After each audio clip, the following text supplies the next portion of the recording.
entrando, acabamos batendo um papinho aqui da questão do Covid. A Leor já veio com notícias muito otimistas, que a gente começou um papo mais pessimista, né, Milena? Mas tudo bem. Vamos lá. Hoje, então, gente, está preparado, está organizado? Deixa eu começar a compartilhar minha tela. Peraí. Não consegui, peraí. Quero compartilhar minha tela aqui para a gente falar de testamento, tá? Aqui, já consegui. Então, vamos lá. Eu vou deixar a tela maior. Se vocês, por favor, me avisem. Peraí, já tem gente aqui que está querendo entrar. Porque quando eu deixo a tela grande para vocês, eu acabo não vendo quem está entrando, tá? Então, vocês me avisem, por favor. Eu ouço o barulhinho, mas às vezes tem problema com o som. Enfim, gente, só para a gente resgatar um pouquinho, né? Na aula passada, a gente encerrou. Quem tiver com o código, inclusive. Peraí. Mais um quer entrar. Quem tiver com o código, é interessante acompanhar por ele. Não tem como a gente. Adriana, bom dia. Não tem como a gente não estar com o código, né? Até para entender a lógica do direito civil e da questão das sucessões.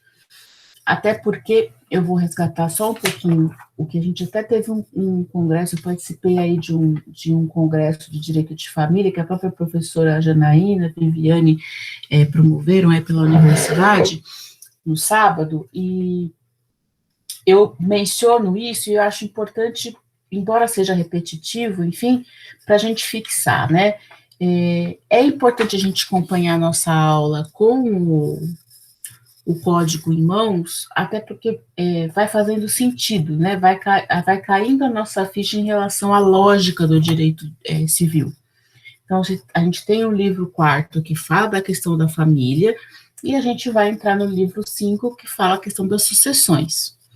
A nossa disciplina, que é Direito das Sucessões, nós já vimos uma parte geral das sucessões, toda uma questão específica do que diz respeito à herança, no que diz respeito à vocação hereditária, no que diz respeito à aceitação de herança, excluídos da sucessão, aquela questão da herança jacente, da herança vacante, e nós finalizamos na semana passada, nós ficamos 2 aulas nisso, a questão da sucessão legítima. Então, nós sabemos que é possível, no nosso sistema jurídico, haver a sucessão ou de forma que respeite a vocação hereditária ou a sucessão testamentária, né? Pode ser sucessão legítima e sucessão testamentária? Pode ser no caso de haver essa declaração de última vontade do testador, né, no caso de haver um testamento. Então, o que a gente vai começar a partir de agora a tratar? A questão do testamento, né? Se vocês estiverem com o código em mãos, vocês vão ver o quanto mais extenso é essa questão testamentária, tá? Até porque a gente trabalha com da sucessão legítima do artigo 1829 ao 1856 do Código. E agora, na sucessão testamentária, a gente vai do 1857 até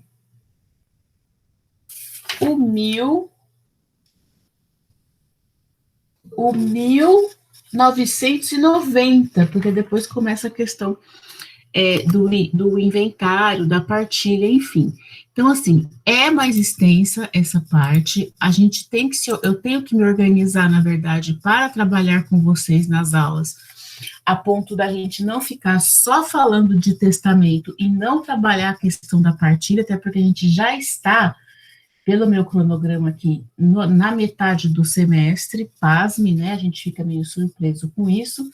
Então, assim, a aula de hoje, eu não vou falar dos modelos de testamento ainda, tá? Que é o testamento público, o testamento cerrado e o testamento particular. Pretendo finalizar isto na aula que vem. A aula de hoje, eu até não devia ter colocado uma telinha aqui antes para falar sobre o esqueminha. Desculpa, foi erro meu, porque eu queria deixar menos telas. A aula de hoje, nós vamos introduzir essa questão testamentária, então nós vamos trabalhar do 1857 até o 1861, e nós vamos falar um pouquinho sobre as disposições testamentárias do 1897 ao 1911, que está disperso no código aqui, mas a gente vai fazer uma introdução, né, acredito eu, o suficiente sobre essa questão do testamento, tá? Bom, a primeira pergunta que vem na cabeça quem tem testamento, né? O que é a sucessão testamentária que o próprio Código Civil, no 1857, inicia, tá?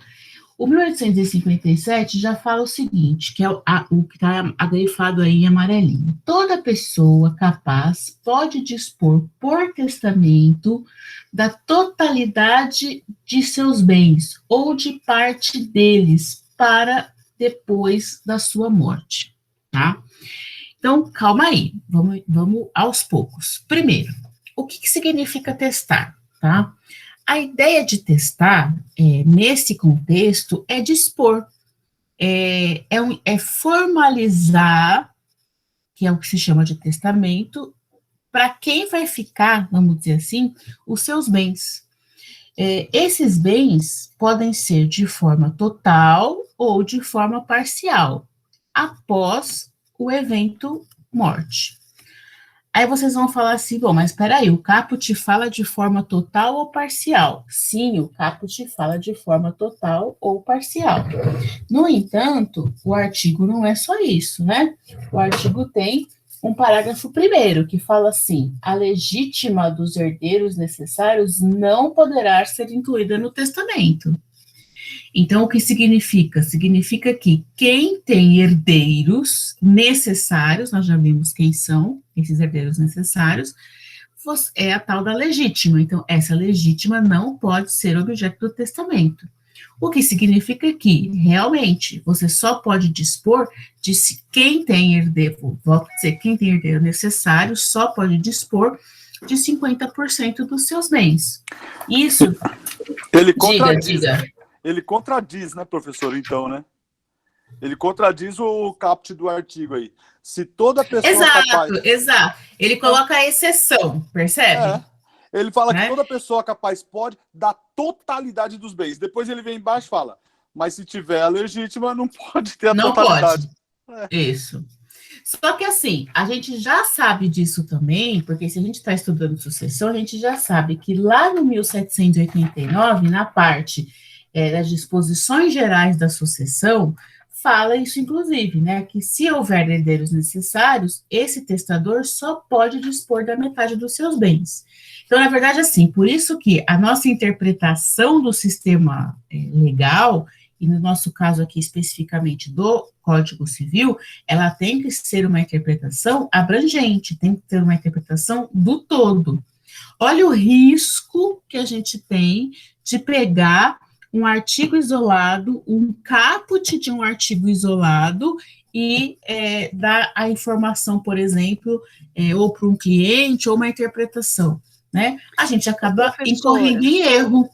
Diga. Professora, mas no próprio caput ele fala da totalidade dos seus bens ou de parte deles. Isso. Então, no caput ele também fala que pode ser total ou pode ser parcial, né? Perfeito, ele já nos indica essa questão, perfeito, né? É a questão da interpretação mesmo, né, gente? Por isso que é importante analisar o todo, né? Bom, o que eu posso falar sobre esse parágrafo primeiro, né? Então, é exatamente isso, né, que a gente acabou de falar. Contudo, tal disposição de bens, por vezes, não pode ser total quando houver a necessidade de preservar a legítima, tá? Na forma, então, o parágrafo 1º do artigo 1857 já indica essa questão, né, a preservação da legítima. Então, aí vem a pergunta, né, quando que é possível, então, você fazer um testamento do total dos seus bens? Aí eu acho que fica óbvio, a gente consegue entender, que é quando não existir herdeiros necessários. Quando não existir, quem são os herdeiros necessários? Aí a gente exaustivamente trabalhou 2 aulas sobre isso, dos herdeiros necessários. Os descendentes, os ascendentes ou o cônjuge. No fim, tem também a questão do colateral, né, que a gente trabalhou. Peraí, que a Larissa está querendo entrar, tá? Então, fica claro aí, nesse sentido de que quando que se dá essa situação, ok? E aí, esse artigo, ele não se esvai aí.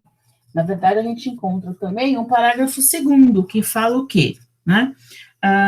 Aí nós vamos perceber que não é só patrimônio, no caso do testamento, é uma situação que você pode, sei lá, testar, não sei não sei se foi no Stolze mesmo que eu li isso, mas eu li isso, você pode deixar testado quem vai cuidar do seu cão, né?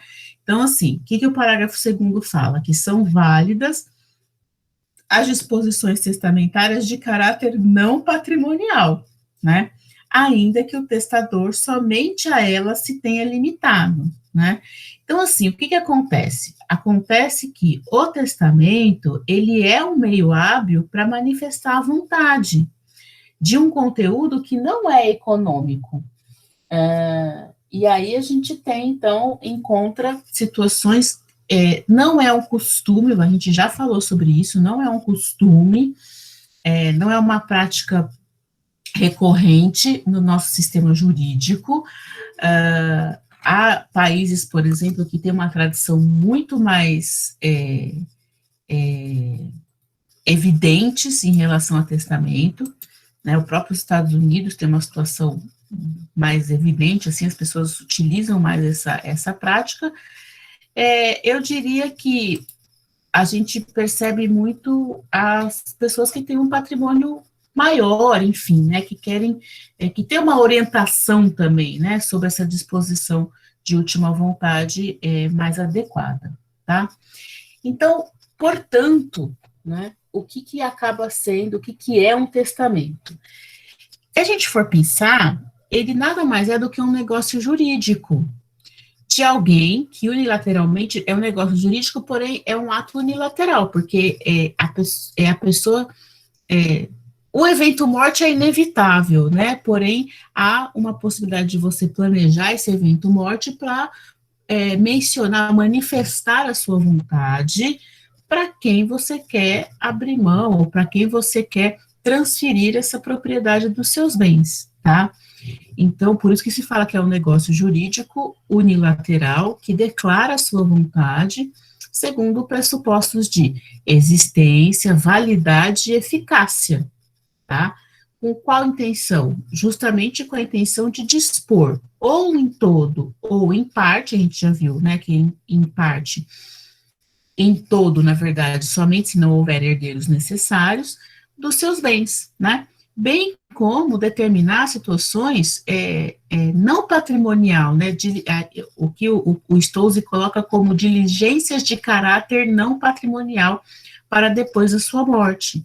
Então, ficar com a minha coleção de livros, montar uma instituição, né, são esses exemplos aí que seriam situações de caráter não patrimonial que podem ser especificadas na disposição testamentária né, que será aberto, digamos assim, no evento morte. Essa questão de como vai ser aberto, quais os tipos de testamento, é matéria para a nossa próxima aula, tá? Bom, seguindo, gente, o que é importante a gente trabalhar aqui? a questão das características essenciais que a gente vai encontrar no código, nos artigos subsequentes. Então, começamos com 1857, quem está vendo a tela aqui já percebe que já tem um tratamento aqui no 1858 e assim por diante. Aquilo que for peculiar, a gente vai acabar mostrando, tá? Bom, quais são as características essenciais? Primeiro, embora a gente tenha falado que se trata de um negócio jurídico, não é um contrato, um testamento não é um contrato, porque um contrato exige, na verdade, uma bilateralidade, né? Um pacto entre, né, duas pessoas, sejam elas físicas ou jurídicas. O testamento não, a gente não tem essa bilateralidade, tá? Então, é um negócio jurídico, porém não é um contrato. Tanto é que está previsto especificamente no livro da Direito das Sucessões e não lá na questão de contratos do Código Civil, que vocês já viram isso, tá? Então, não tem participação de outras pessoas no testamento, outras pessoas assim, não tem a manifestação de vontade de outros sujeitos, ou seja, não existe a questão do consentimento das partes. Eu acho que isso fica claro para a gente, uma vez que a gente já conhece um pouquinho essa teoria geral dos contratos, né? Portanto, a primeira característica essencial do contrato é essa, a unilateralidade, tá? Ou seja, a gente tem um caráter personalíssimo a primeira característica do testamento, essa questão da unilateralidade, né? Que tem esse caráter personalíssimo. E a gente encontra isso aqui no artigo 1858, tá? Então, vamos lá ver o 1858, que fala assim: o testamento é ato personalíssimo, podendo ser mudado a qualquer tempo. Por se tratar de um ato de manifestação de última vontade, realmente, enquanto essa pessoa estiver viva, faz sentido que ela pode mudar a qualquer tempo, tá? Tem outras características essenciais. Quais são? Então, vamos lá. Aí, a próxima tela. Revogabilidade, tá? Ou seja, não se poderia negar ao testador, por força do próprio postulado da autonomia privada, a prerrogativa do quê? De reescrever a sua manifestação de vontade, quantas vezes for conveniente. É aquilo, né? Enquanto ele está vivo, ele pode pensar, ele pode dispor dessa manifestação, tá?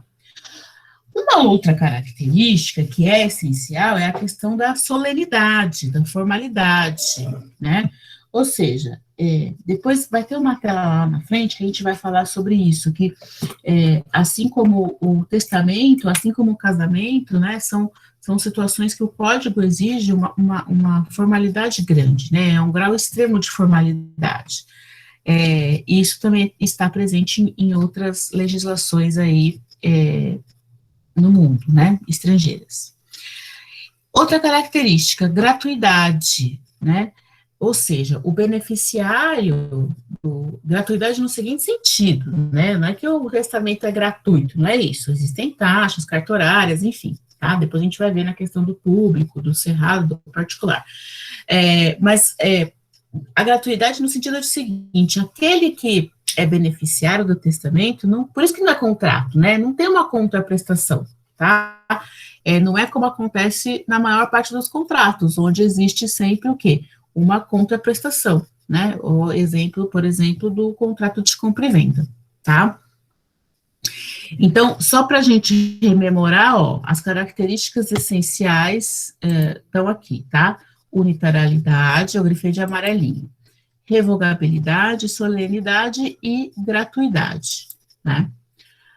Bom, e agora, né? Vamos pensar, isso aqui é mais para efeito didático,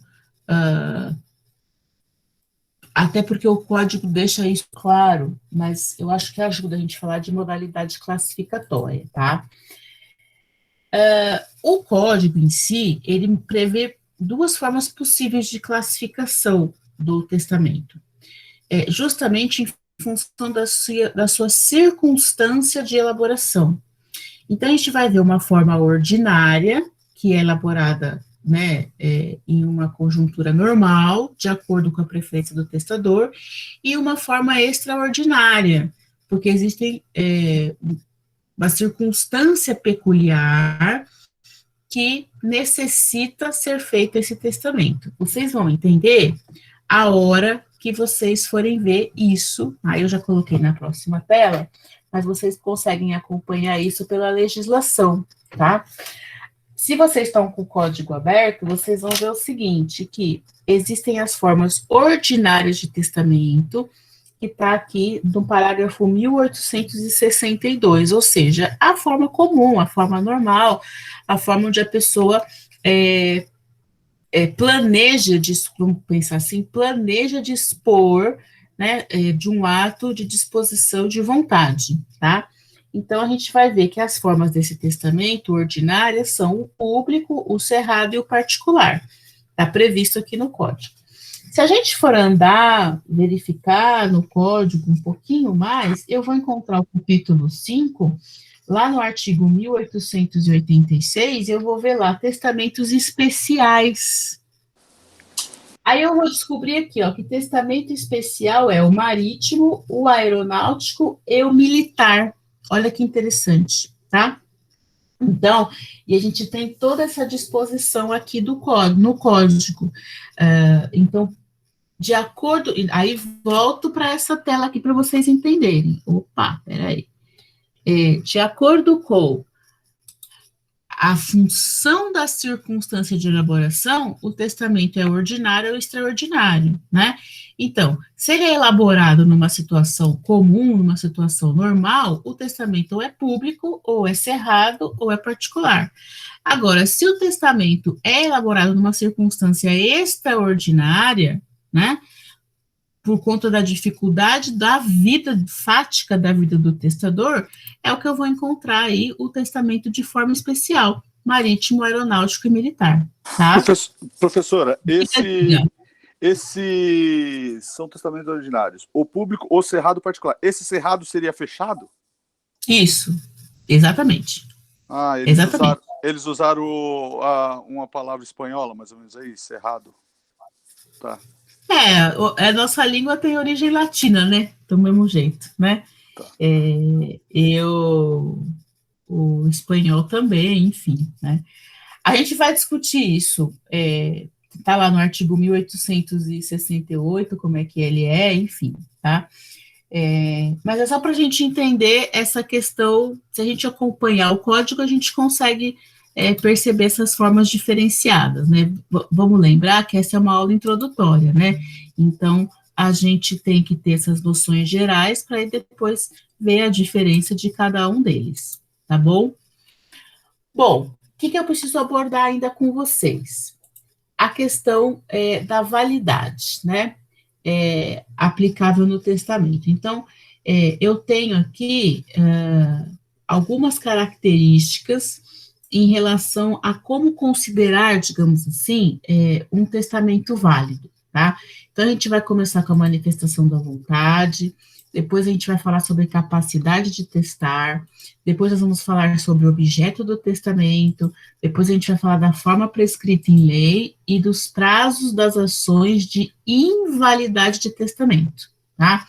Então, isso está tudo nas próximas telas. Eu tentei fazer umas coisinhas de cor aqui para ficar um pouquinho mais fácil, tive um pouquinho mais de tempo para preparar, e aí, até porque é uma parte mais teórica, né, e aí a gente vai ficar claro para vocês ao final, tá? Bom, manifestação da vontade e boa-fé, eu acho que isso é tranquilo para a gente entender, né, que para um negócio jurídico existir, né, e no caso do testamento, é fundamental a questão da manifestação de vontade. Isso a gente já viu lá nas nossas aulas introdutórias, tá? Essa manifestação de vontade, obviamente, ela tem que estar permeada do quê? De boa fé, tá? Então, é uma forma natural, né, de se dar o testamento. Manifestação de vontade, peraí, eu tenho que voltar aqui e permitir que o Carlos entre.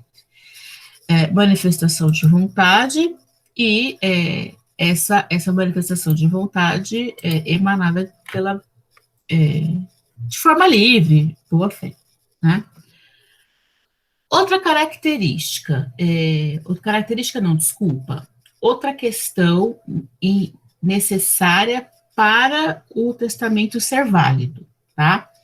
É a questão da capacidade de testar.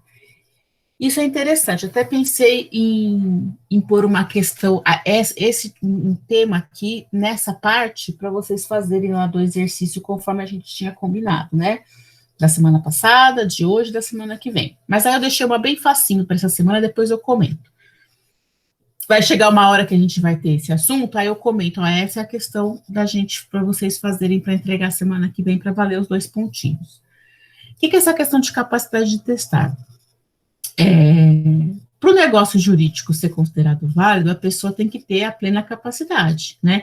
É preciso que quem está fazendo o testamento, o agente emissor do testamento, quem vai manifestar a sua vontade, tenha a sua plena capacidade para realizar, né?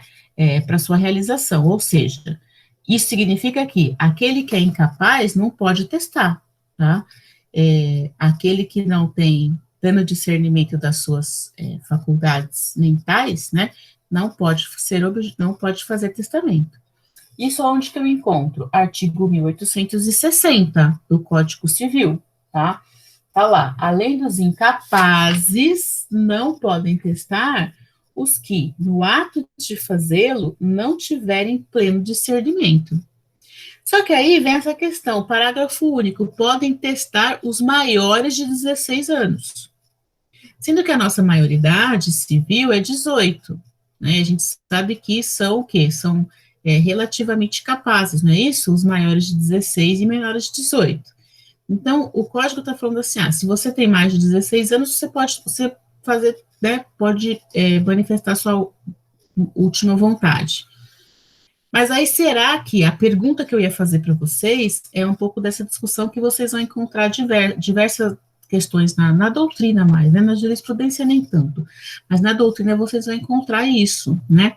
A questão de que você pode ser emancipado, né? Você pode ser considerado maior por situações de casamento, né? Por situações de emancipação mesmo, né? Então, será que isso é compatível com ser maior de 16 anos? Tá? Mas aí eu achei uma outra questão mais interessante para a gente falar, específico sobre o testamento, depois eu coloquei a atividade outra. Aqui no caso, eu acho que é importante a gente deixar isso específico, saber desse parágrafo único do 1860. Nunca me deparei com uma situação dessa, né, no caso concreto, mas é importante o conhecimento da legislação, tá? Ô, professora, diga. Aí no 1860 tá, além dos incapazes. Quando a gente fala do incapaz, não é o menor de 16, incapaz?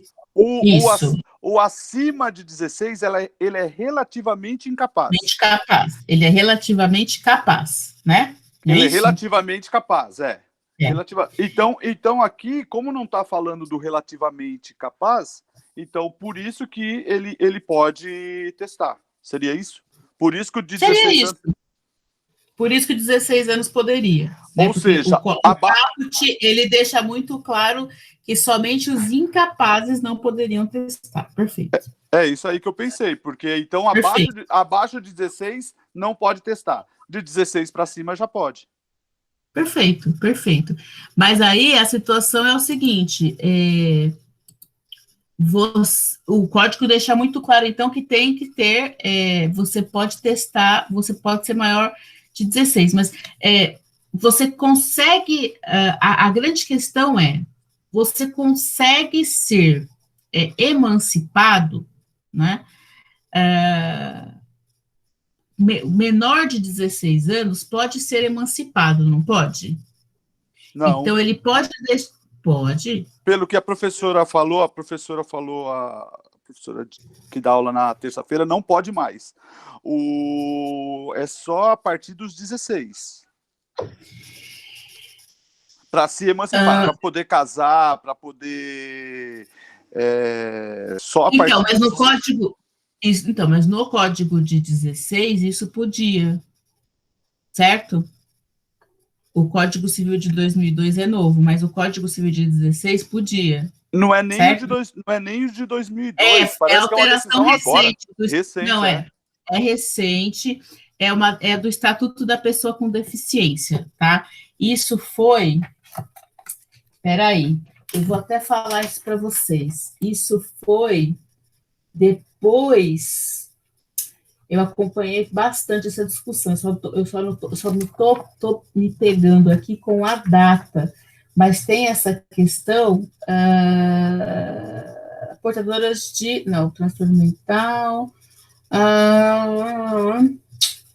não me lembro exatamente agora, mas é porque a gente tem o Estatuto da Pessoa com deficiência, que isso que alterou, tá? Isso que houve essa alteração dos artigos iniciais lá, do Código Civil, tá?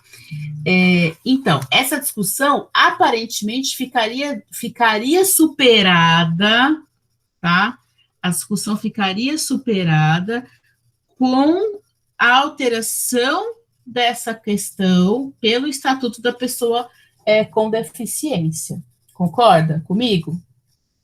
Mas é por isso que eu até desisti de colocar isso como vocês para fazer questão. Mas...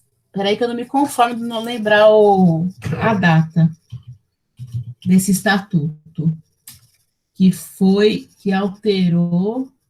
Peraí que eu já vou falar para vocês. Então, é de 2015. É essa lei, esse Estatuto da Pessoa com Deficiência, Lei 13.146, que alterou... artigos do Código Civil e que mudou essa disposição. Então, agora você imagina, de 2002 até 2015, essa discussão ficou em evidência, né? Porque vai falar qual que são as pessoas consideradas relativamente capazes, enfim. Direitos fundamentais. Estou entrando aqui na lei.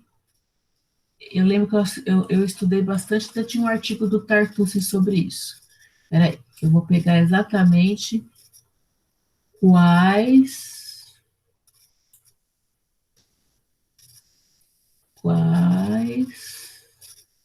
artigos do Código Civil que foram alterados.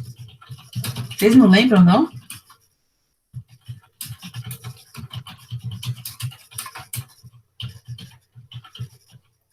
Estou pesquisando aqui também.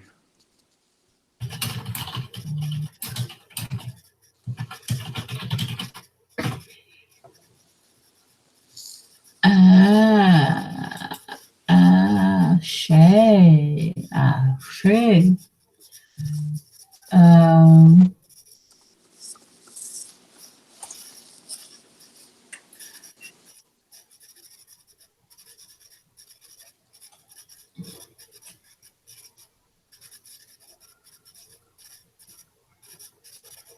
Artigo 3º, gente, do Código Civil, que vão falar dos absolutamente incapazes de exercer pessoalmente o ato da vida civil, menores de 16. Depois, uma enfermidade de deficiência mental, que não tiver... Porque é isso que coloca, né? A questão do discernimento para a prática dos atos, tá? E aí tem a questão da causa transitória, que não pode exprimir sua vontade, também foi alterado. É isso mesmo, absolutamente incapaz de exercer pessoalmente os atos da vida civil, os menores de 16 anos, tá? Esse artigo aqui, então, ele muda para situações, para as pessoas, vamos dizer assim, né? para as pessoas com deficiência, dependendo do grau da deficiência, elas podem se casar, enfim. Não vai implicar na nossa discussão aqui, tá? Dos menores de 16. Diga. Eu estou lendo aqui, ó. Foi sancionada pelo presidente Jair Bolsonaro a lei que proíbe o casamento de menores de 16. A lei 13.811 de 2019 foi publicada na quarta-feira, dia 13 e tal, e entra em vigor imediatamente. Ou seja, a partir de agora, o menor de 16, ou seja, o absolutamente capaz, ele não pode mais casar. Foi isso que a professora... Nem mesmo se casar, perfeito. Nem mesmo se casar. É uma lei agora de 2019. 19. Então, olha só, tudo bem que não é nosso tema aqui, mas é interessante para vocês, porque vocês estudam direito civil e precisam ter essa formação, né, essa visão. O artigo 3º do Código Civil foi alterado em relação às pessoas por conta do Estatuto da Pessoa com Deficiência, tá? Tanto é que o artigo 3º atual fala que são absolutamente incapazes de exercer pessoalmente os atos da vida civil os menores de 16. Ele não coloca numa situação dos relativamente das pessoas que têm capacidades por conta de doenças, né, pré-existentes, enfim, tá? Bom, então é importante saber, né, quando que eu vou analisar aqui esse incapaz, que é o 1860, a hora que a gente está falando de testamento, além dos incapazes, não podem testar os que, no ato de fazê-lo, não tiverem pleno discernimento, tá? Então, esses incapazes são realmente somente os menores de 16, porque aqueles relativamente, que a gente, né, estudei, vocês também devem ter estudado, né, naquela situação de achar que o portador de síndrome de Down, o portador de autismo, de repente, né, eram considerados relativamente capazes, e o que os impedia, muitas vezes, de contrair casamento, isso não existe mais, não é isso? Por força do artigo 3º do Código Civil, porque o Estatuto da Pessoa com Deficiência vai mencionar a questão do grau da enfermidade, do grau da deficiência, né? Se você tem discernimento para a prática desse ato, isso é possível de ser feito hoje, né? Tanto é que a gente sabe, né, de casamentos de portadores de síndrome de Down, enfim, não os impede, é aquilo que a gente tem aprendido, né, no vida normal para essas pessoas, dentro das suas limitações, tá? O que não atinge aqui, né, agora, a grande questão, que era isso que eu queria colocar, o portador de síndrome de Down pode fazer um testamento? Depende do grau, né, professora, da capacidade. Exato. Aí nós temos que ver o Estatuto da Pessoa Portadora de Deficiência, certo? Se ele for relativamente capaz, ele pode, né? Se ele for considerado absolutamente incapaz, aí não pode. Sim, mas quem respondeu aí, Alexandre, é que a gente não usa mais essa terminologia, né? Porque vai ter que depender do grau da enfermidade ou da doença mental. Aí que a gente precisa conhecer o Estatuto da Pessoa Portadora de Deficiência. Então, joinha aí, foi a Leórgia, né, que falou? Depende do grau? Foi, não foi, Leórgia? Fui eu, foi. Beleza. Joinha para você, viu? Ponto positivo. E, cara, eu fiquei com negativo, então. Essa é minha mãe.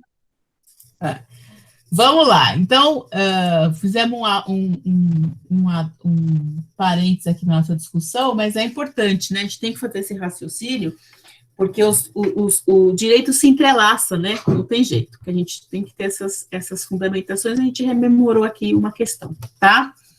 Bom, vamos lá. Então, voltando aqui para as nossas questões de validade do testamento, tá? Já vimos a manifestação de vontade e da boa-fé, a questão da capacidade, que a gente discutiu agora, fez esse parênteses do 1860.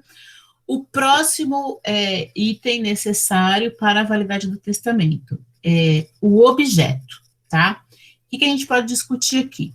O objeto, ele não precisa ter um conteúdo necessariamente patrimonial, embora, óbvio, que isso é a maior parte, né? Uma vez que esse testamento também é um meio hábil para determinação de disposições de caráter não econômico, mencionamos isso aqui. Como uma consequência lógica dessa perspectiva existencial, para que o negócio tenha validade, eu preciso entender que o objeto tem que ser lícito, possível e determinado, ou ao menos determinável. O que é isso? Eu coloquei um exemplo aqui que o próprio Pablo Stolze menciona, né? Como é que eu vou pôr, por exemplo, no testamento, algo que eu adquiri de forma criminosa, né? Ou algo que não seja lícito. Eu não posso colocar no testamento, desculpa o que eu vou falar aqui, mas assim, eu não posso colocar no testamento a sucessão da boca de fumo, né? Ou se eu adquirir uma fazenda criminosa, como é o exemplo melhor aqui que o Stolze coloca, eu não posso colocar sobre o testamento isso, né? Porque, assim, o objeto não foi adquirido de forma lícita, tá? Então, essa questão é importante de ser mencionada, tá? Bom, a próxima, o que é isso? O prazo, né? Não, desculpa, não é a questão do prazo, é a questão ainda não, é a questão da forma prescrita em lei, tá? O que é isso? Para que o negócio jurídico exista, ele precisa ter uma forma, ou seja, precisa haver uma maneira pelo qual a vontade se manifesta, tá? Então, assim, é um negócio jurídico solene, a norma legal impõe um revestimento todo específico para esse ato, tá? E tem uma forma especial para sua validade. É o que a gente se chama de negócio ad solemnitatem, tá? Solemnitatem. Desculpa. No caso do testamento, que é um negócio jurídico unilateral da manifestação de vontade do testador, né? A lei impõe a forma, seja ela ordinária ou extraordinária, né? Não é simplesmente uma liberdade do testador, vem aqui e fala, olha, isso vai ficar para isso vai ficar para não sei quem, isso vai ficar para não sei quem, né? Para elaborar de acordo com a sua vontade. Por quê? Porque se for feito isso, pode ser objeto de questionamento, pode ser objeto de ação de reconhecimento de nulidade, tá? Quem levantou a mão? O Henrique. Professora, sou eu.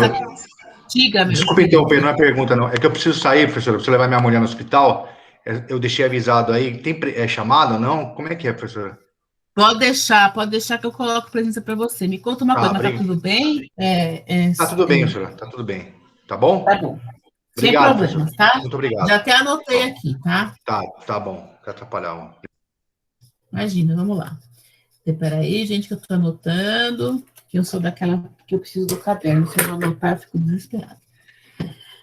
Então, assim, voltando, essa questão aqui da forma do ato solene, né? Então, não adianta nada eu querer, eu tô lá, doente, na cama do hospital, falar assim, não, as minhas joias ficam para minha neta, o carro fica, não adianta, isso não é testamento, tá? Aí que vai encontrar essa questão que a gente mencionou, né? Que o testamento, peraí que eu estou ouvindo Moisés, deixa eu só terminar isso aqui, Moisés, você já fala, tá bom? Aí, ó, o testamento é dentre os atos negociais existentes, ao lado do casamento, o de maior rigor formal, para efeito do reconhecimento da sua validade. Então, essa forma prescrita em lei quer dizer isto, tá? Vamos lá, Moisés, diga. A senhora falou no slide anterior aí que não se pode colocar no testamento um objeto que foi Isso, adquirido ilicitamente, né? isso. No caso, o traficante, é um traficante inteligente, ele adquire bens, né? Ah, E ele consegue, de uma forma, fazer tudo legalmente, só que ele é traficante. tudo bem. Não pode passar Aham. no testamento? De que forma que a Isso. gente consegue provar que isso veio de um ato ilícito? Aí, na verdade, é o seguinte, ele vai precisar ser comprovado na esfera penal que os bens foram adquiridos de forma ilícita e impedir, né, na verdade, a transmissão desses bens, mesmo que ele tenha deixado o testamento. Tem lá os bloqueios de bens, isso é possível, né, na parte criminal aí, na questão penal, tá? Então, assim, se você tem, ou vamos pensar num exemplo simples, eu vou dar um exemplo bem simples que aconteceu comigo essa semana, tá? A gente tem uma ação trabalhista que existe um bem penhorado, um apartamento penhorado, tá? E essa ação está andando, a gente está fazendo embargos, tem um monte de coisa e tal, alegando que é bem de família, ok. Vamos supor que agora é o bem de família, porque o meu cliente, que era diretor de uma empresa, enfim, por isso que o bem está penhorado, ele está com uma parte do reclamado, ele tem esse bem, é o único bem dele, que ele vive com a esposa. Só que agora eles querem se separar, e o bem é comum, né? Claro, está penhorada, está bloqueada, digamos assim, só a parte dele.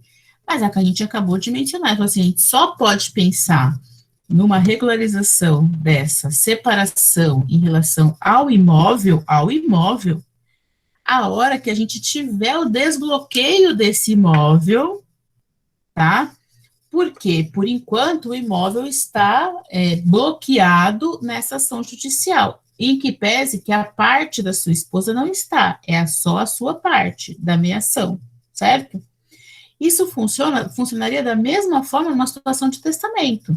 Então, enquanto houver um bloqueio do bem por conta de uma investigação, de um processo criminal, no caso do traficante, esse bem não pode ser objeto de testamento, tá? Agora, se ele não estiver, né, não houver essa relação, tá, de bloqueio, de investigação, esse bem possivelmente não vai estar no nome desse traficante, né? Então, nem objeto de testamento dele ele pode ser, tá?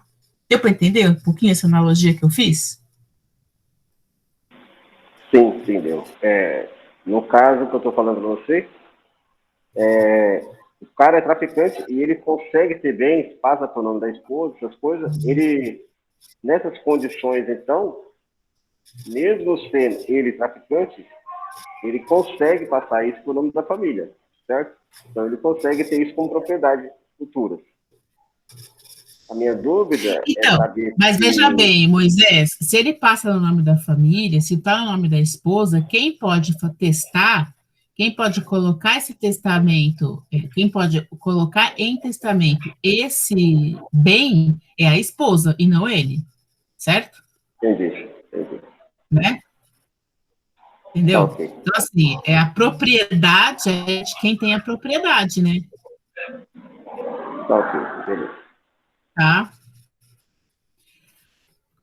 Bom, gente, continuando, vamos lá. Então, forma prescrita em lei é essa. Qual que é a nossa próxima tela? Essa questão dos prazos, né? O prazo para a ação de invalidade do testamento, tá? O que eu encontro aqui no 1859? Vamos lá, 1859.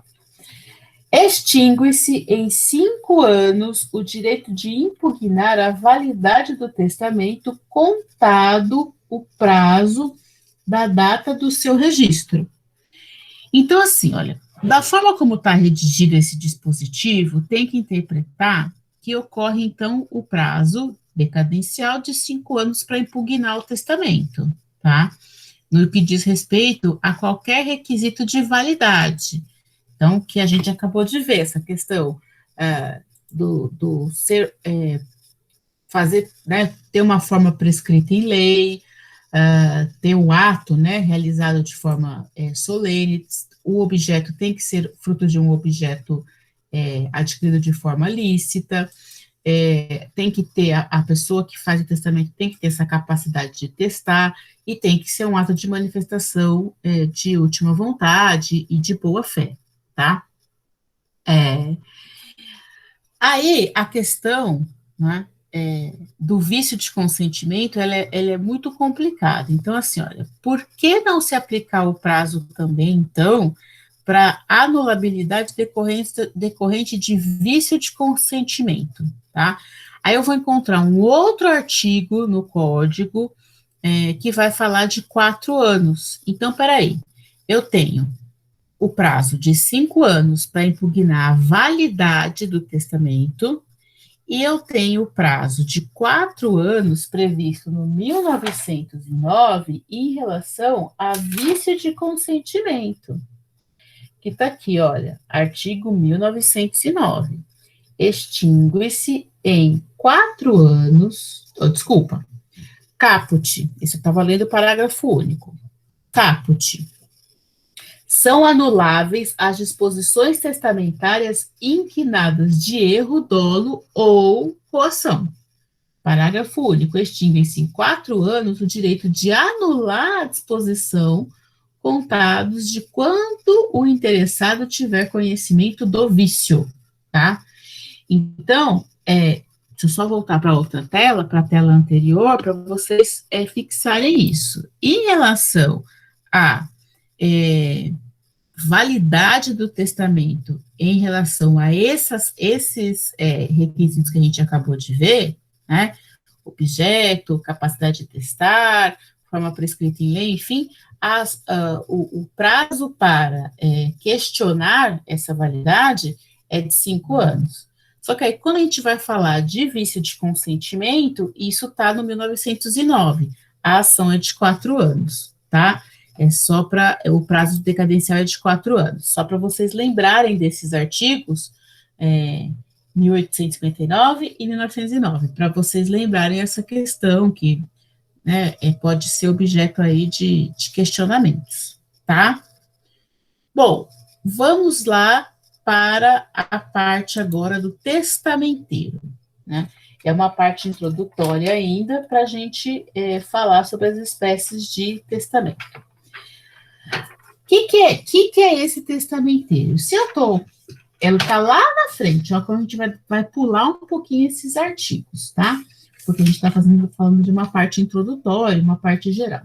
Se eu estou olhando o código nessa parte do testamento, eu vejo que lá do artigo 1976, eu encontro um capítulo específico, capítulo 14, do artigo 1976 até o 1990, que vai falar sobre o testamenteiro. O que é isso, tá?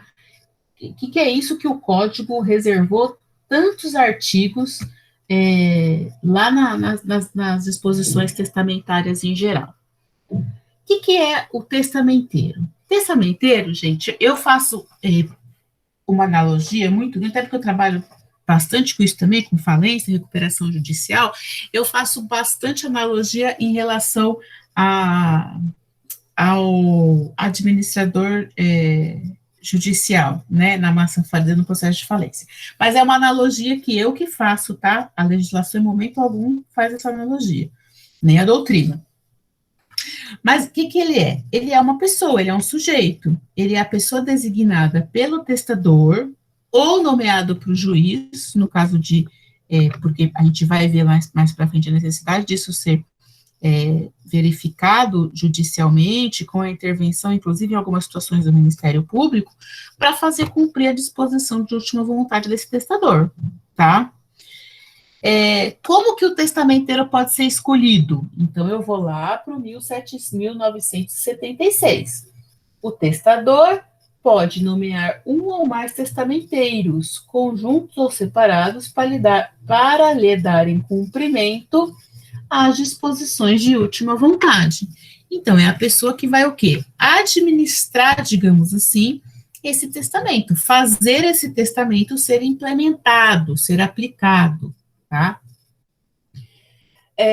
Lá no 1984, eu encontro o seguinte, olha, na falta de testamenteiro nomeado pelo testador, a execução testamentária compete a um dos cônjuges e, em falta destes, ao herdeiro nomeado pelo juiz. Então, assim, o que eu vejo? O que eu verifico?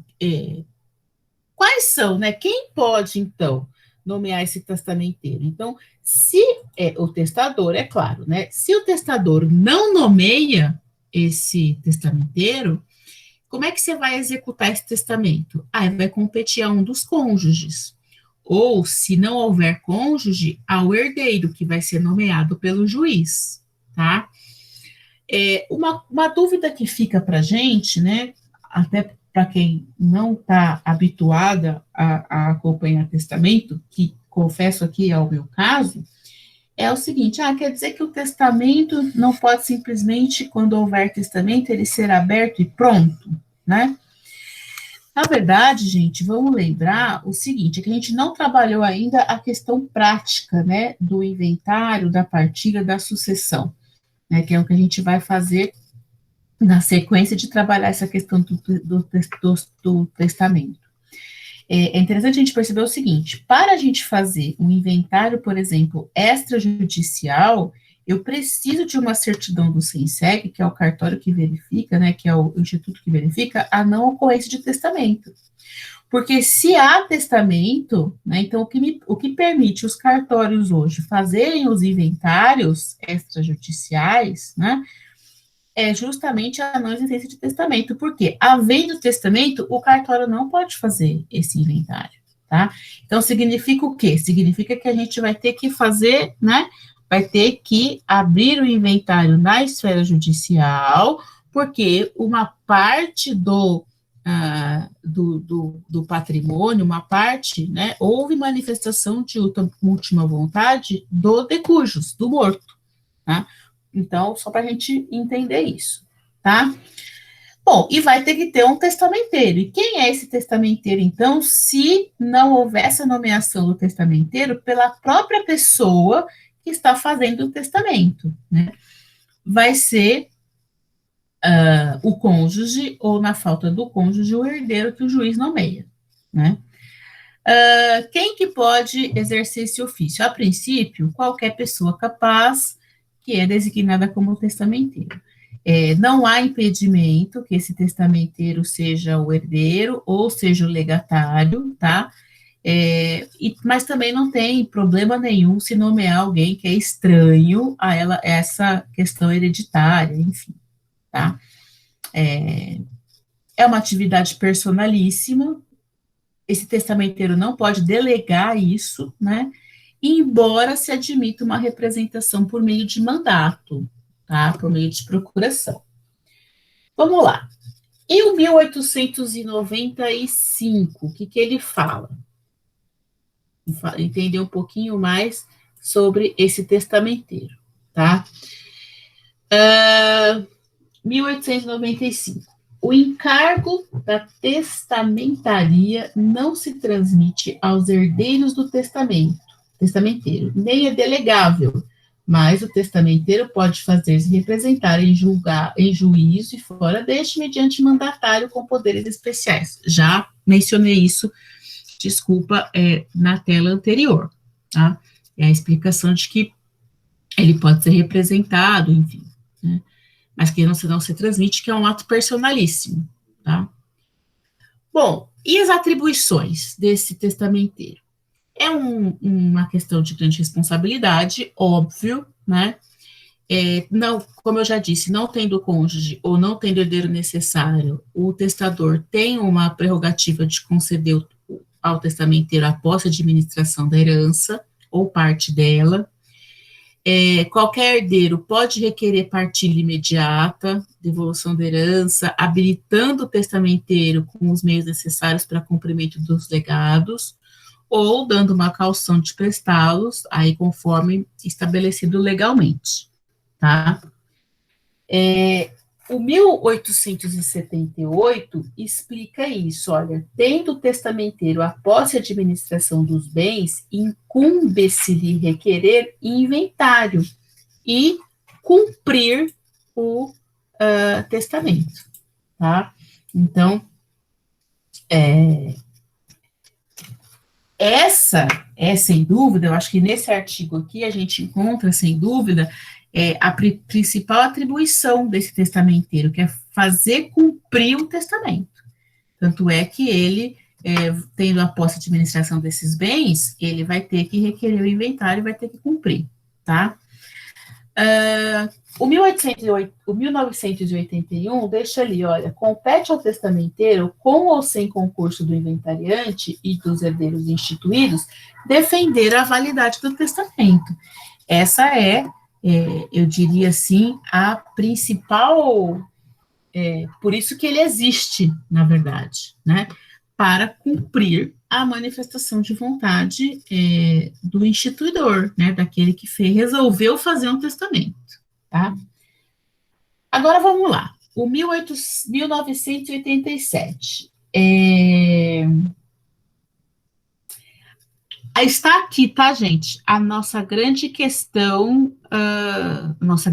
imagina, a questão dos 2 pontinhos lá para vocês fazerem para a semana que vem, tá? O que fica na cabeça da gente, ao ler esses artigos do Código, é justamente pensar o seguinte, esse testamenteiro faz tudo de graça? Esse testamenteiro não vai ter remuneração alguma? Então, olha o que o 1987 coloca. Salvo disposição testamentária em contrário, o testamenteiro que não seja herdeiro ou legatário terá direito a um prêmio, que, se o testador não houver fixado, será de 1 a 5%, arbitrado pelo juiz, sobre a herança líquida, conforme a importância dela, e maior ou menor dificuldade na execução do testamento. O prêmio arbitrado será pago à conta da parte disponível quando houver herdeiro necessário. Então, o que a gente entende? Eu vou até voltar aqui e voltar eu quero vê-los, porque eu não os vejo. Então, é o seguinte, o que a gente entende? A gente entende que existe, na verdade, uma remuneração, será que eu posso dizer isso? A lei fala de prêmio, certo? O que eu coloquei lá no exercício para vocês fazerem? Porque tem, primeiro, uma forma de remuneração, né, que o juiz que está colocado no código de 1 a 5%, dependendo da dificuldade do testamento, e vocês vão encontrar na doutrina, muitas vezes falando de vintena, tá? Então, assim, eu não vou aprofundar o assunto, porque isso está, inclusive, lá no Pablo Stolze. Se vocês têm o livro que eu já passei para vocês podem pesquisar. Eu só quero que vocês escrevam, né? Pode fazer uma dissertação simples, tá? Não precisa nem ser 30 linhas, pode ser menos, enfim. Mas que vocês pensem sobre o assunto, tá? Tanto é que o exercício que eu coloquei lá no AVA para vocês fazerem, para valer os 2 pontinhos, estou com as listas separadas, já vou fazer todo o levantamento, tá, direitinho para vocês. A gente vai fazer nossa última atividade na semana que vem, mas é bem simples, tanto assim, no assunto a questão no assunto da aula de hoje, abordamos sobre retribuição / remuneração, pela atividade de testamenteiro. Explique o que é vintena e como ela é calculada, tá? Então, eu posso entender o prêmio que o 1897 deixa claro, tá, do código, que terá direito a um prêmio, que o testamenteiro terá direito a um prêmio, é a vintena, né? Isso eu não escrevi. Na verdade, quem está acompanhando a aula é que vai sacar, digamos assim, né? E a proposta é que vocês discutam essa questão na questãozinha que eu pedi para valer 2 pontinhos. 2 pontinhos, ó, facinho, tá bom? Posso continuar? Vou continuar, tá, gente? Se vocês não estão se manifestando aí, a gente está Sim, quase professora, acabando. pode. Beleza, obrigada. Então, vamos lá. Eu só fiquei na dúvida do Diga. cálculo. Como que é esses cálculos que a senhora fala? Como que era calculado? A pergunta que a senhora Então, falou. olha o que o artigo coloca. O artigo coloca lá. Primeiro, será de 1 a 5%, arbitrado pelo juiz. Então, o juiz define se é 1%, se é 2%, se é 3%, se é 4%. O que o juiz vai analisar? Ele vai analisar a atuação desse testamenteiro. Se é de menor dificuldade, se é um testamento fácil, se é um testamento que tem mais dificuldade para levantamento de bens ou de manifestação de vontade do testador, né? E quem vai pagar isso? Quem vai pagar é o próprio testamento, é a própria massa patrimonial envolvida no testamento, né? Então, é uma conta disponível que, quando o herdeiro necessário tiver, ele vai remunerar, tá? Então, é um processo, isso eu estou pensando, gente, pensa o seguinte, é um processo judicial que está correndo o inventário. Deste inventário, há uma parte do herdeiro, dos herdeiros necessários, e há uma parte do quê? Do testamentário, do testamento, tá? Então, eu não vou responder diretamente a sua pergunta como que vai ser calculado, mas vai advir da massa patrimonial objeto desse processo judicial em que corre o inventário, que houve o testamento, que pode ser objeto de testamento 50% dos bens, não é isso? De manifestação da vontade. Quem levantou a mão? Professora Leórgia, no Oi, caso Leórgia. aqui, o artigo 1987 fala se o testador não houver fixado. Tá. Aí diz que é sobre, quando o juiz determinar, será sobre herança líquida. Então ele vai ganhar em cima tanto do inventário quanto do testamento? Não só da parte do testamento? Não. Aí é só eu entendo que essa herança líquida é justamente a parte só do testamentário, tá? Por quê? Tá. Porque a parte da vocação hereditária, o testamentário não fez, né? Não vai prevalecer a manifestação de última vontade, concorda? Né? Não, porque como é arbitrado pelo juízo, esse percentual, né, não é a vontade do de cujus. Mas, outra coisa, se o de cujus for arbitrar esse valor, ele também não pode exceder esses 5%? Não poderia? Não poderia, eu entendo que não poderia. Eu entendo que não poderia, porque assim, veja bem, o código deixa muito claro que é um prêmio, que é uma remuneração por ele fazer isso. Você concorda comigo? Só sobre Sim. A parte do... Senão ele não seria testamenteiro, né? Ele seria o quê? Um perito, um administrador judicial, entendeu? É uma remuneração, é um prêmio por ele reunir esses bens, essa massa patrimonial da manifestação de última vontade do testamento.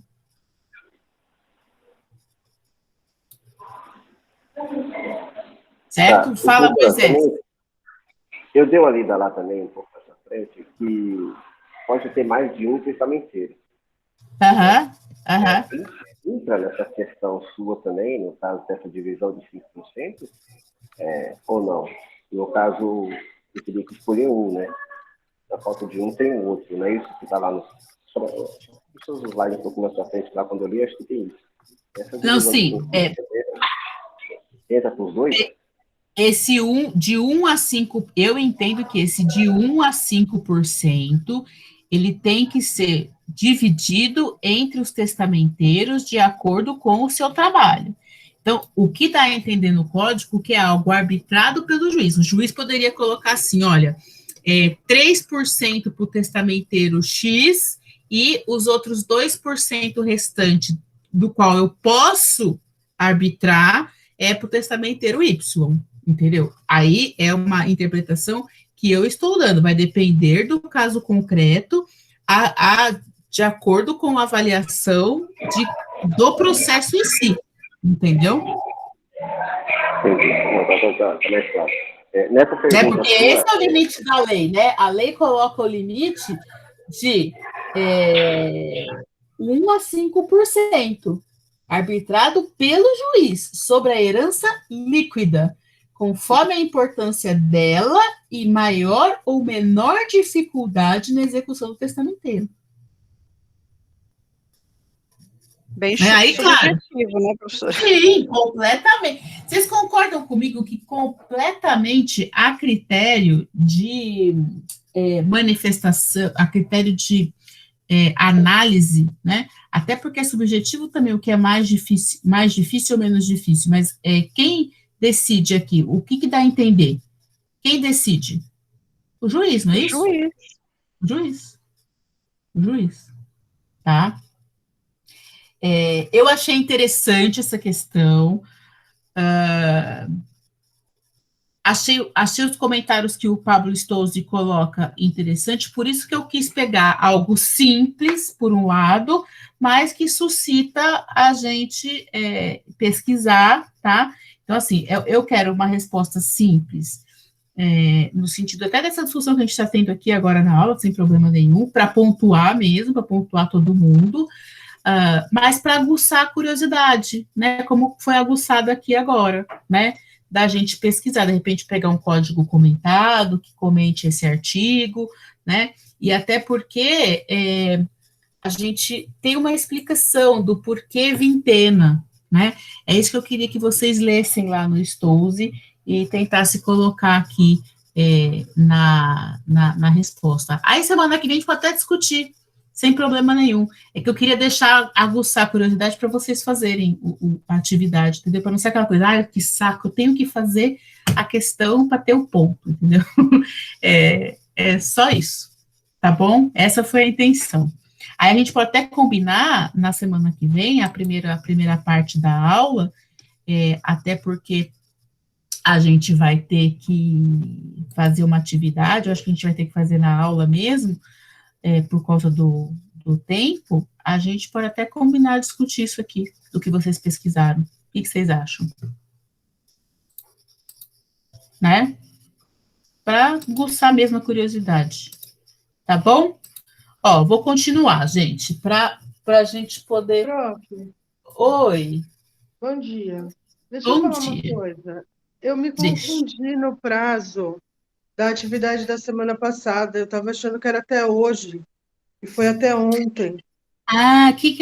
Eu consigo abrir lá para você entregar ou não? Eu acho que consegue. Tá. Mesmo se eu não conseguir, Nath, não tem problema, porque eu acho que isso não vai interferir na nota. Você pode mandar eu tive até uma aluna, gente, bom que você falou, eu vou colocar aqui, ó. Você pode até mandar, teve uma aluna que está com problema no sistema, enfim, como eu não sei como é que é a faculdade vai fazer, eu vou até dar esse é meu e-mail pessoal, tá? Fejuvem@hotmail.com. Quem tiver problema de mandar, não tem problema. Se eu conseguir liberar lá no sistema, eu também libero. Na hora que eu terminar a aula aqui, eu entro lá no sistema para ver, porque eu já vou fazer o levantamento de quem entregou, tá? Quem tiver dificuldade, não tem problema. Manda aqui no e-mail, eu considero, porque eu vou planilhar isso, e eu não vou lançar a nota agora, então não tem problema, eu considero. Teve uma aluna até que me mandou um WhatsApp ontem, e eu ela me mandou no e-mail também. Então, estou colocando aqui o e-mail. Eu vou colocar o e-mail pessoal, porque se eu coloco o institucional, é pior, né? Então, aí eu vejo, né? Porque, assim, na verdade, o grande problema é o seguinte, eu considero, eu só não vou conseguir lançar lá no dia 30, mas aí até lá a gente resolve, fica tranquilo, tá? Bom, vamos lá, continuando. Então, a gente já viu, assim, a questão do prêmio, digamos assim, né, a retribuição do testamenteiro. E aí tem a questão do prazo, que está no 1983. Não concedendo o testador prazo maior, cumprirá o testamenteiro. E eu coloquei testamenteiro 2 vezes aqui, desculpa, tá, gente? Cumprirá o testamenteiro e prestará contas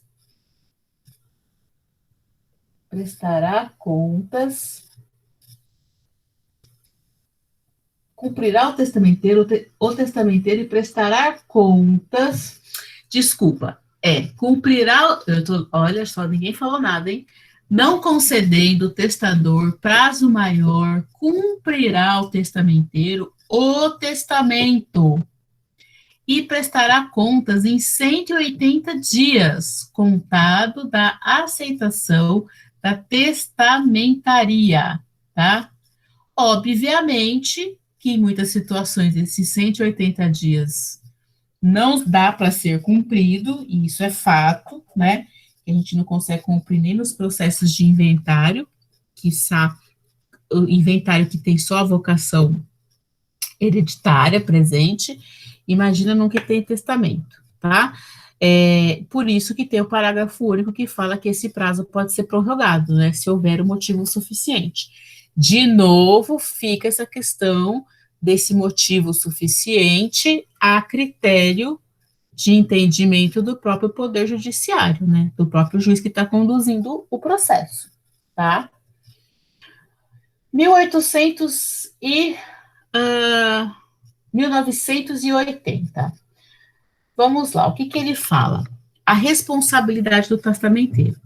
Então, o testamenteiro, ele é obrigado a cumprir as disposições testamentárias nesse prazo marcado pelo testador e dar contas do que recebeu e despendeu, subsistindo sua responsabilidade enquanto perdurar a execução do testamento.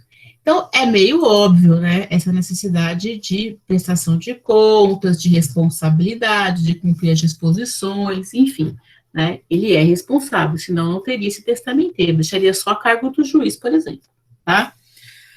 E aí, né, e se houver mais de um testamenteiro, que é possível, né? O que 1986 dispõe?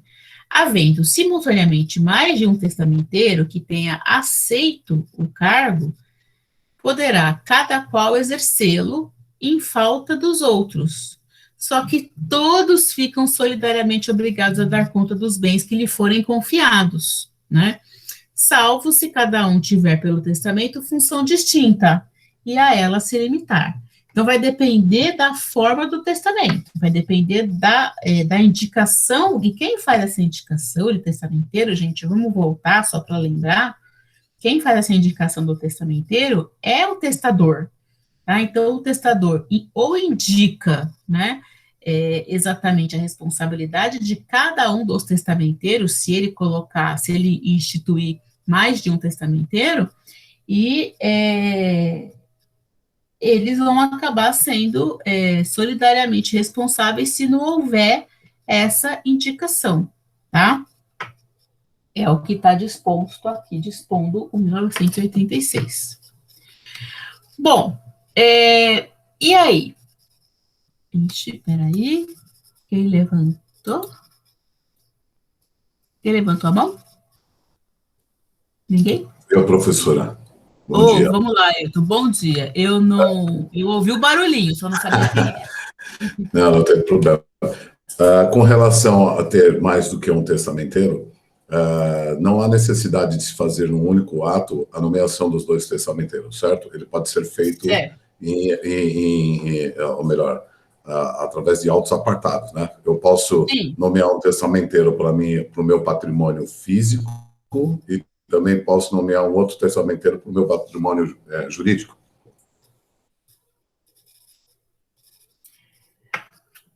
Olha, boa pergunta. Vamos pensar no patrimônio...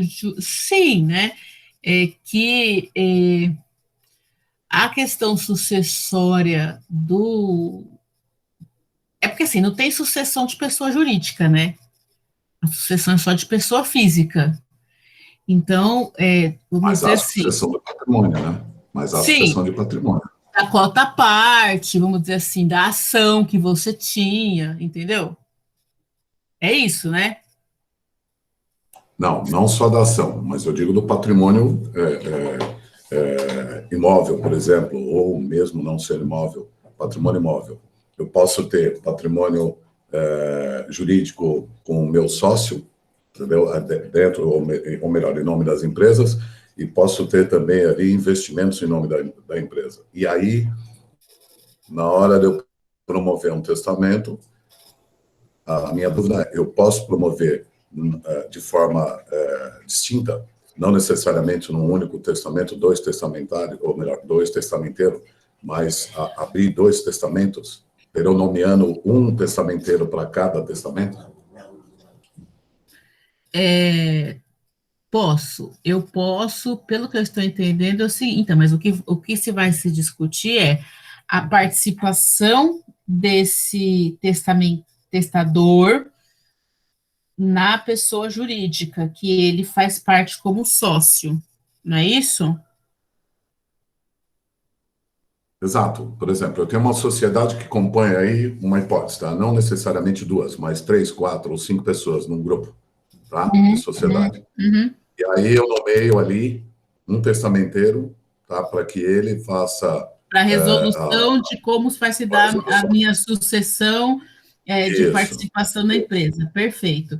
Aí só tem além que ver disso, desculpa, professor. E além disso, eu tenho também o meu patrimônio pessoa física. Sim, onde perfeito. Envolve aí os meus herdeiros, ou seja, ou legatários, né? Então, eu posso fazer 2 testamentos aí, nomeando 2 testamenteiros distintos. Eu não necessariamente, pelo que eu entendo, não necessariamente eu preciso fazer um único testamento nomeando 2. Posso fazer 2 distintos. Não é isso? Pode. Você pode fazer um testamento só e nomear um testamenteiro em relação ao patrimônio seu da pessoa física e um outro testamenteiro que vai ficar responsável. É que essa participação nas empresas, ela, dependendo do contrato social da empresa, ela vai ser responsável pela vocação, ela vai entrar na vocação hereditária, concorda? Sim. Se não, então. Ela vai entrar na vocação hereditária, mas assim, isso com relação ao que a senhora está falando seria as cotas. As cotas a gente sabe que vai entrar na vocação hereditária. Sim, okay? Sim. Agora, o patrimônio que nós constituímos ali, ele não vai entrar dentro dessa vocação diante da minha vontade. Ou seja, eu vou ser mais claro. Por exemplo, eu tenho uma sociedade com 4 amigos e eu coloquei ali para um aumento de capital um patrimônio único, meu. Ok? Aí eu aumentei o meu capital. Os meus sócios, eles nada ali eu fizeram. Eles só aceitaram o aumento de capital com a implementação do meu patrimônio. E aí, o que eu faço? Ao final, eu faço um testamento de que aquele imóvel em particular que eu entrei com o aumento de capital, entendeu, para a empresa, após morte, ele vai ser destinado, por exemplo, para a minha família, para os meus herdeiros, e não para a divisão,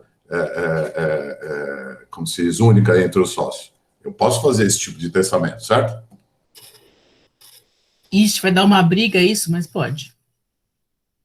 Entendeu? Vai dar uma briga porque, assim, você colocou na empresa o imóvel que era seu, você não transformou esse imóvel no nome da empresa, ele continua sendo do seu nome, você entendeu o que eu estou dizendo? É isso aí, então, é isso que eu estou te questionando. Então, vai dar uma confusão danada nesse testamento nesse processo de... Eu estou integrando o meu patrimônio apenas para aumento de capital. Mas assim como acontece também, professor, no meu entendimento, na minha saída de participação dessa empresa, eu levo o meu patrimônio junto, porque eu não faço mais parte da empresa, não há do porquê o meu patrimônio continuar agregado ao capital da empresa. Você está entendendo o que eu quero dizer? Então, se eu tenho essa liberdade, eu posso me precaver abrindo um testamento, aonde eu já nomeio um testamenteiro, tá? E ele vai dissolver o meu patrimônio da nessa empresa. Isso. E aí agregar esse patrimônio ao meu patrimônio físico, né? Meus bens particulares.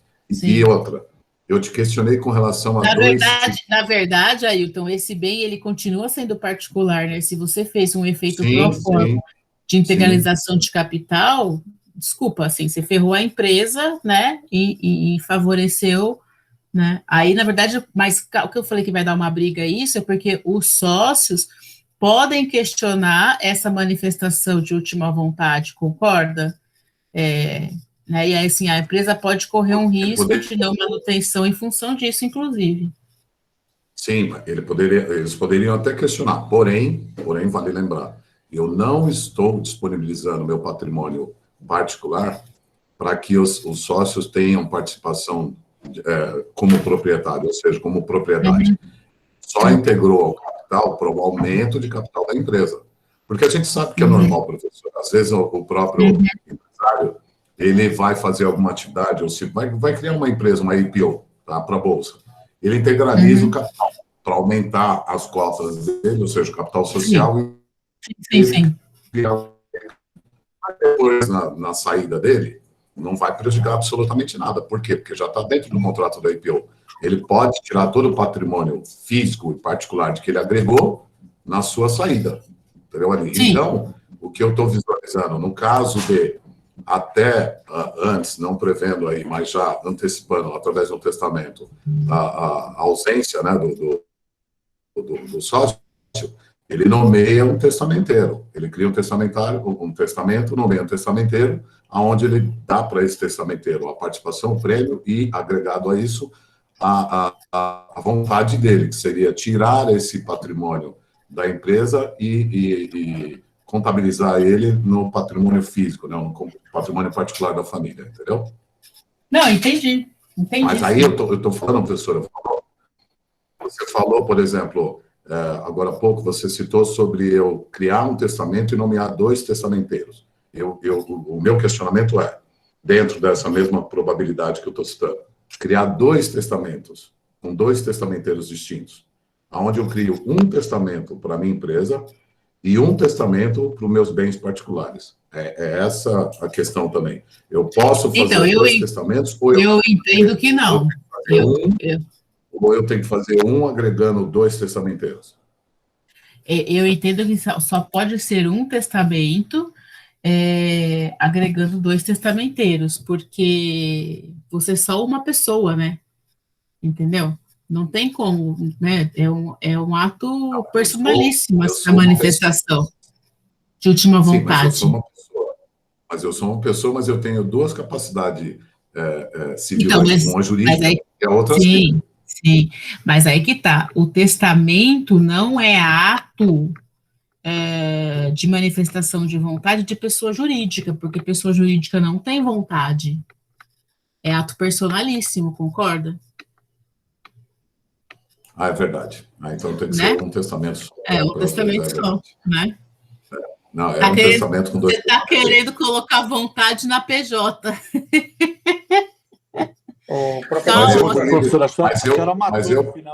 Mas eu, por livre e espontânea vontade, também coloquei meu patrimônio na PJ. Mas então, aí que tá. Só livre. Então, aí desculpa. Por isso que eu falei que vai dar confusão pra caramba. A senhora no final aí matou esse problema aí. Mas a senhora vê como nossos colegas de classe são ricos, cara, tem. Olha, tá muito baixo o seu áudio, viu? Será que é só para mim? Eu estou ouvindo ele bem, Brunilton. Então deve ser o meu, desculpa. Eu também. Ô, professora. Então você vê, ricão aí. Valeu, hein, Ailton? Você é o cara. Professora. Fala, Braulino. É porque eu vejo. Só respondendo o Alexandre aí, o Braulino, desculpa. É porque eu vejo isso acontecer, Alexandre, quase que. Não digo diariamente. Não é diariamente, mas assim. Ao longo dos últimos anos, eu já vi isso acontecer em outras circunstâncias, entendeu? Por exemplo, quando eu vendi parte do complexo do Play Center, um dos herdeiros, ele tinha empresa e também tinha um patrimônio pessoa física. E ele deixou, através de um testamento, de que o Play Center, por exemplo, estava compondo a pessoa jurídica para o aumento de capital. Mas ele deixou, através do testamento, de que ele poderia se disponibilizar para os herdeiros, entendeu? E aí, na hora que a gente foi pegar o testamento dele junto do inventário, ele ele desintegralizou esse patrimônio, que era parte do complexo do Play Center, da empresa. E passou. Agora, a minha dúvida era, por isso que eu questionei a professora Fernanda, se eram feitos ali 2 testamentos ou um único testamento, onde ele nomeou 2 testamenteiros distintos. Eu nunca soube se esse testamento foi feito de forma solidária ou única, entendeu? Por isso que eu questionei a professora. Mas foi possível, ele desintegralizou o capital, que seria parte do terreno do Play Center, para a família. E ele deixou isso através do testamento, ele tirou da empresa. E foi considerado, entendeu? Porque o terreno era dele, simplesmente. Exato. Vai, Brau. Era dele e da família. É isso aí. Simples assim. Fala, a Natália até quer falar também. Braulino, pode falar depois a Nath, tá? Que levantou a mão. Bom, professor, na verdade eu fiquei um pouco ausente, cheguei agora nessa conversa aqui. Só para a questão do Ayrton, aí, bom dia, Ayrton, que chegou depois. Não estaria fazendo uma redução de capital, no caso que o bem estaria dentro da sociedade, de repente ele estaria tirando esse bem, este bem, considerando que a pessoa jurídica tem outra personalidade, ele estaria infringindo lá um artigo do Código Civil. Então, eu acho que, neste caso, para você tirar um patrimônio, porque você só pode reduzir o capital social por 2 motivos pelo Código Civil. Então, quando você tira aquele bem, você precisaria estar substituindo esse bem por um outro bem, tá? Porque não está dentro das possibilidades de redução de capital, ainda que o bem estaria pessoal. Mas foi isso, Brolino, que eu falei. Ele tirou o patrimônio, tá? E foi substituído ali por vamos dizer assim, por espécie, entendeu? Por título. Aí pode. Então, ele tirou o patrimônio, mas isso ele deixou através do testamento, você está me entendendo? Entendi. Ele deixou testamentado. Ele vai tirar o patrimônio e agrega os títulos e ações que ele tinha para não infringir nessa regra do Código Civil, que seria a redução do capital social. Perfeito. Mas ele fez isso via testamento. É isso que eu quero dizer. Entendi. Perfeito.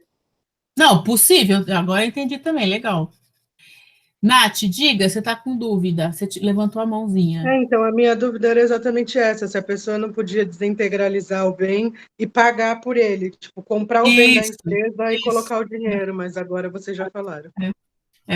Não, e o Ailton também deixou claro, tá vendo como é legal? Dando o caso concreto, né, a gente consegue entender mais fácil. Valeu, a discussão foi boa, Alexandre. Nossos colegas, tá vendo? Fala, Braulio. Professora, só para complementar, né, a gente com o evento aí do Código Civil de 2002, a gente tem essa possibilidade, né, além da gente ter as regras que a gente tem que obedecer no Código Civil, neste caso do Ayrton, muito provável que já tinha o que a gente chama de cláusula opcional dentro do contrato. Então, você amarra aquela cláusula obrigatória com a cláusula secundária ou optativa dentro do contrato social, diante da vontade das partes, foi o que aconteceu aí no caso do Ayrton. Isso, porque ele fez isso, Braulino, em 2009. O ato jurídico que nós fizemos foi em 2011, entendeu? Então, 2 anos antes. E ele veio a falecer 6 meses antes da gente fazer toda a transação da área, entendeu? Então, ele já estava... a vontade dele já foi feita depois. Por isso que deu tudo ok. Não houve nem... Inclusive, não houve nem questionamento sobre o testamento dele. Ó, que legal. Perfeito. Muito bom. Ailton, só uma brincadeira. Você falou do terreno do Play Center, você é velhinho, rapaz. Não, o Play Center estava lá. O Play Center é antigo, hein? 45 anos. O Play Center está no lugar há 45 anos. Por aí você tem uma ideia da minha idade. Nossa, gente, eu brinquei tanto lá. Ô, lugar gostoso, hein? O Ayrton, interessante desse pessoal do curso de Direito, tá cheio de querer fazer continha da idade da gente, né? Não pode falar nada. Meu, pessoal, é na aula do F, aqui da professora Fernanda. Não, é na aula eu do nem F, posso aqui da fazer professora conta, Fernanda. porque eu estou na PEC da Bengala também.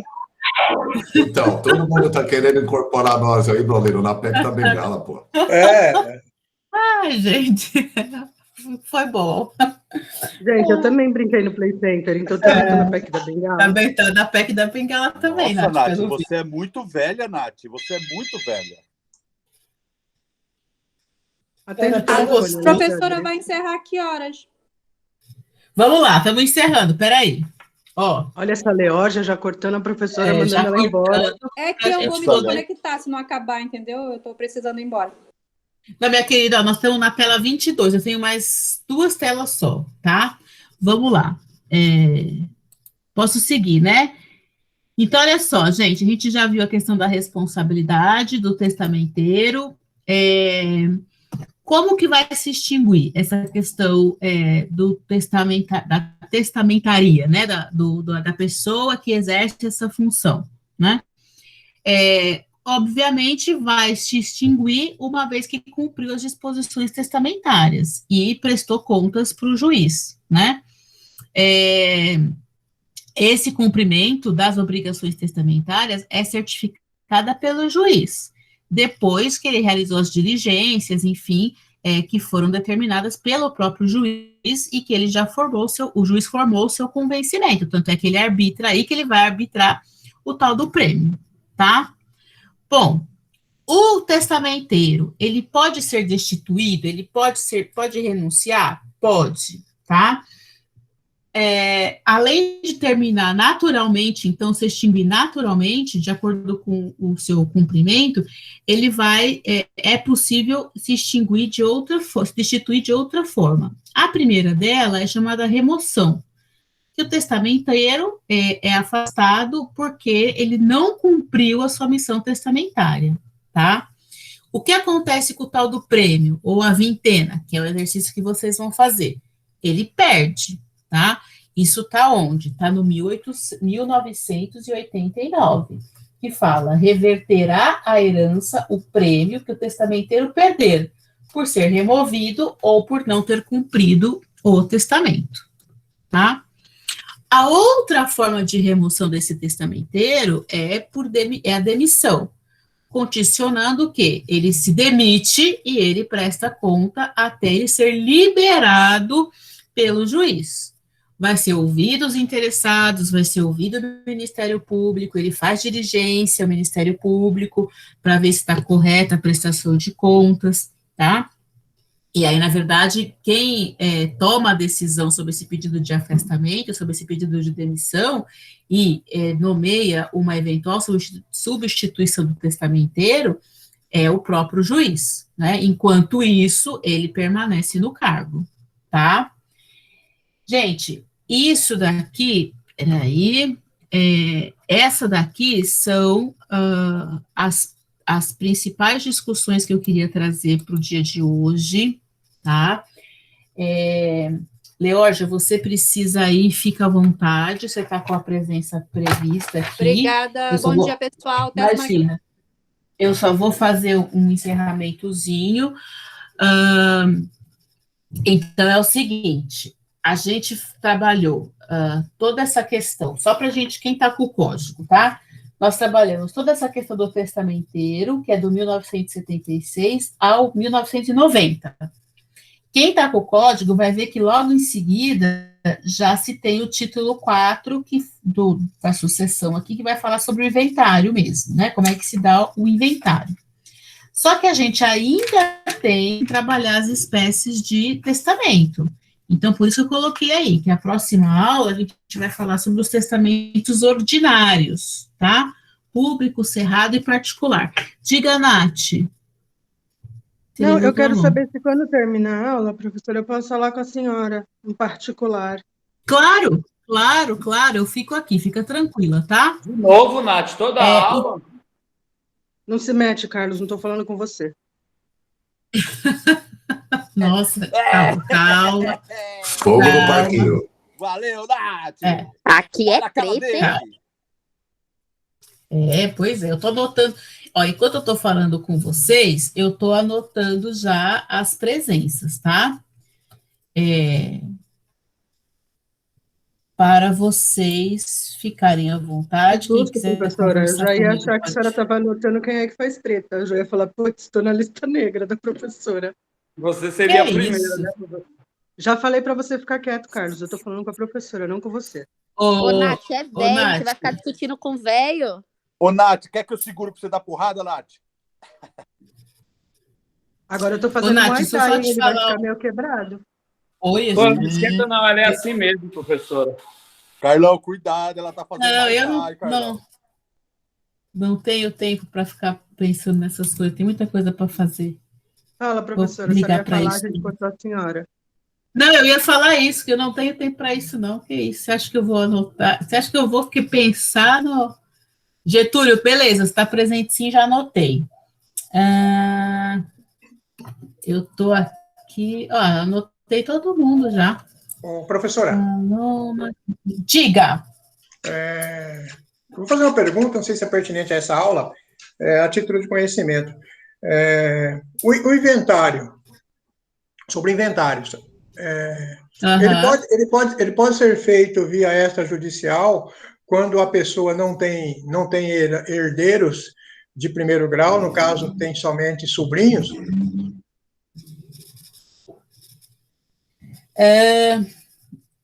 Eu acho que pode, desde que a gente. Porque se a gente tiver todas. Assim, não tem herdeiro porque. Se esses sobrinhos forem maiores e capazes, a pessoa era é porque a pessoa é solteira, assim, ou porque os ascendentes são. Não tem, ela faleceu, os próximos que ela tem são sobrinhos, né? E essa pessoa nunca se casou e nunca teve filho. Tem irmão, né? Porque se os irmãos ainda estiverem vivos, vai para os irmãos. Porque aí exatamente. pode ser via cartório, não precisa ser judicial. Eu sei porque na minha família teve um agora há pouco. Obrigado. Mas deixa eu fazer uma pergunta. Isso mesmo. Sim. Mas no meu caso, por exemplo, eu tenho irmã, tenho mãe, mas aí subentende-se que, tipo, quando eu falecer daqui a uns 30 anos, não tenha mais mãe, mas continue tendo irmão. E aí eu quero deixar para os meus sobrinhos, não para minha irmã. Eu posso? Eu acho que você tem que fazer um testamento. Você pode deixar só 50%, porque a vocação hereditária tem que respeitar, né? Os parentes colaterais vêm primeiro, o irmão vem primeiro do que o sobrinho, entendeu? Entendi. Não tem jeito. A menos que você privilegie esse sobrinho depois, com a parte testamentária. Já passa logo pro nome do sobrinho, Nath. Você não morre primeiro, não, Nath. Pode fazer em vida, Achei que você excluía a política. Ai, Milena, é isso mesmo, porque a minha irmã, ela é meio descabeçada, vai gastar tudo. Como se eu tivesse muitos bens, né? Mas ela vai gastar tudo.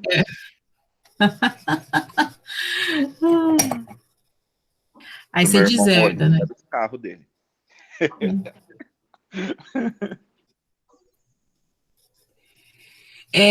Braulino, legal? Resolveu? Entendeu a sua questão? Dá para fazer desde que... Entendi, obrigado. Imagina.